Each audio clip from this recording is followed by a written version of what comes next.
안녕하세요. 공부하는 법돌이입니다. 2023년 3월 2주차 형소법 옳은 지문으로 복습하기입니다. 1번 지문입니다. 긴급 체포의 요건을 갖추었는지 여부는 사후에 밝혀진 사정을 기초로 판단하는 것이 아니라 체포 당시의 상황을 기초로 판단하여야 하고, 이에 관한 검사나 사법경찰관 등 수사주체의 판단에는 상당한 재량의 여지가 있다. 2번 지문입니다. 검사는 사법경찰관의 긴급체포 승인 요청이 이유 없다고 인정하는 경우에는 지체 없이 사법경찰관에게 불승인 통보를 해야 하며, 이 경우 사법경찰관은 긴급체포된 피해자를 즉시 석방하고 그 석방 일시와 사유 등을 검사에게 통보해야 한다.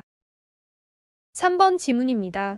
피해자를 긴급체포하는 경우에 필요한 때에는 영장 없이 체포 현장에서 압수수색을 할 수 있고, 이에 따라 압수한 물건을 계속 압수할 필요가 있는 경우에는 지체 없이 압수수색영장을 청구하여야 하며, 청구한 압수수색영장을 발부받지 못한 때에는 압수한 물건을 즉시 반환하여야 한다. 4번 지문입니다. 제208조 소정에 구속되었다가 석방된 자라 함은 구속영장에 의하여 구속되었다가 석방된 경우를 말하는 것이지, 긴급체포나 현행범으로 체포되었다가 사후영장 발부 전에 석방된 경우는 포함되지 않는다. 5번 지문입니다. 사법경찰관은 검사에게 신청하여 검사의 청구로 관할 지방법 원판사의 체포영장을 발부받아 피해자를 체포할 수 있지만, 다액 50만 원 이하의 벌금, 불유 또는 과료에 해당하는 사건에 관하여는 피해자가 일정한 주거가 없는 경우 또는 정당한 이유 없이 형사소송법 제200조의 규정에 의한 출석 요구에 응하지 아니한 경우에 한한다. 6번 지문입니다. 사법경찰관이 구속영장을 집행하면은 피고인에게 반드시 이를 제시하고 그 사본을 교부하여야 하며, 신속히 지정된 법원 기타 장소에 인치하여야 한다. 7번 지문입니다. 사법경찰관이 피의자를 체포한 때에는 변호인이 있는 경우에는 변호인에게, 변호인이 없는 경우에는 변호인 선임권자 중 피해자가 지정한 자에게 지체 없이 서면으로 체포의 통지를 하여야 한다. 8번 지문입니다. 사법경찰관리가 현행범인의 인도를 받은 때에는 체포자의 성명, 주거, 체포의 사유를 물어야 하고, 필요한 때에는 체포자에 대하여 경찰관서의 동행함을 요구할 수 있다. 9번 지문입니다.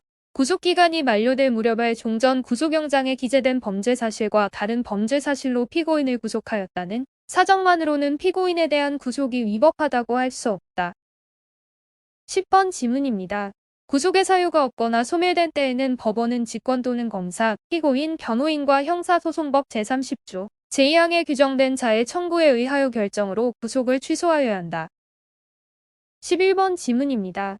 구속영장 발부에 의하여 적법하게 구금된 피의자가 피의자 신문을 위한 출석 요구에 응하지 아니하면서 수사기관 조사실에 출석을 거부한다면, 수사기관은 그 구속영장의 효력에 의하여 피의자를 조사실로 구인할 수 있으나, 피의자 신문의 절차는 임의 수사의 한 방법으로 진행되어야 하므로 피의자는 수사기관의 질문에 대하여 진술을 거부할 수 있다. 12번 지문입니다. 법원은 상당한 이유가 있는 때에는 결정으로 구속된 피고인을 친족보호단체 기타 적당한 자에게 부탁하거나 피고인의 주거를 제한하여 구속의 집행을 정지할 수 있으며, 이때 급속을 요하는 경우를 제외하고는 검사의 의견을 물어야 한다. 13번 지문입니다.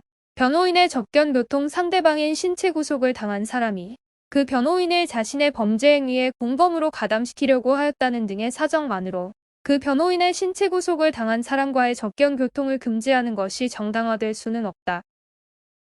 14번 지문입니다. 변호인이 되려는 의사를 표시한 자가 객관적으로 변호인이 될 가능성이 있다고 인정되는데도 형사소송법 제34조에서 정한 변호인 또는 변호인이 되려는 자가 아니라고 보아 신체 구속을 당한 피고인 또는 피의자와 접견하지 못하도록 제한하여서는 아니 된다. 15번 지문입니다. 형사소송법 제34조가 규정한 변호인의 접견 교통권은 신체 구속을 당한 피고인이나 피의자의 인권 보장과 방어 준비를 위하여 필수 불가결한 권리이므로 법령에 의한 제한이 없는 한 수사기관의 처분은 물론 법원의 결정으로도 이를 제한할 수 없는 것이다. 16번 지문입니다. 피해자가 변호인의 참여를 원한다는 의사를 명백하게 표시하였음에도 수사기관이 정당한 사유 없이 변호인을 참여하게 하지 아니한 채 피해자를 신문하여 작성한 피의자 신문조서의 증거 능력은 없다. 17번 지문입니다. 형사소송법 제216조의 규정에 의하면 범행 중 또는 범행 직후의 범죄 장소에서 긴급을 요하여 법원 판사의 영장을 받을 수 없는 때에는 영장 없이 압수할 수 있으며 이 경우에는 사후의 지체 없이 영장을 받아야 한다. 18번 지문입니다. 형사소송법 제200조의 3에 따라 체포된 자가 소유하는 물건에 대하여 긴급히 압수할 필요가 있는 경우에 사법경찰관은 체포한 때부터 24시간 이내에 하나여 영장 없이 압수할 수 있다. 19번 지문입니다. 수사기관이 압수수색영장을 집행하면서 팩스로 영장 사본을 송신하기만 하고 영장 원본을 제시하거나 압수조사와 압수물 목록을 작성하여 피압수수색 당사자에게 교부하지도 않은 채 피고인의 이메일을 압수했다면 그 압수수색은 위법하다. 20번 지문입니다.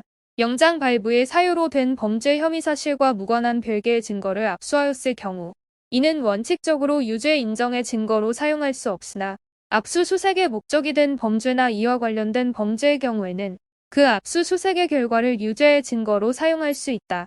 오늘 준비한 내용은 여기까지입니다. 여러분의 꿈을 응원합니다. 마지막으로 여러분의 구독과 좋아요는 큰 힘이 됩니다. 공부하는 벽돌이었습니다. 감사합니다.